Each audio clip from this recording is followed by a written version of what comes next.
Doctor Aamir Liaquat حسین دنیا سے چلے گئے، لوگوں کے ان سے ہزارہ اختلاف بھی ہوں گے، محبت بھی ہوگی، آپ تمام حضرات ان کے دوست، ان کے عزت و وقارت اللہ کی رضا کے لیے ڈاکٹر عامر لیاقت حسین کو آج معاف فرما دے۔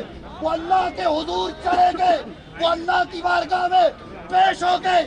اب یہ سوشل میڈیا کا اور جناب یہ میمز بنانے والے، یہ ٹک ٹاکر، یہ لوگ یہ عبرت پکڑے کہ انہوں نے ڈاکٹر عامر لیاقت کے ساتھ جو کیا وہ اب کسی اور کے ساتھ نہیں ہونا چاہیے۔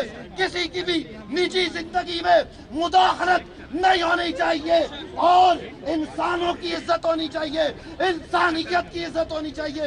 اس شخص نے ساری زندگی نبی کی نعتیں پڑھی، اس شخص نے ساری زندگی حضور کے عشق کی بات کی، محبت کی بات کی، ختم نبوت کی بات کی، ناموس رسالت کی بات کی ہے، اہل بیت اطہار سے محبت کی بات کی ہے۔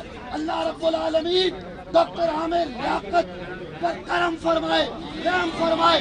تمام حضرات سب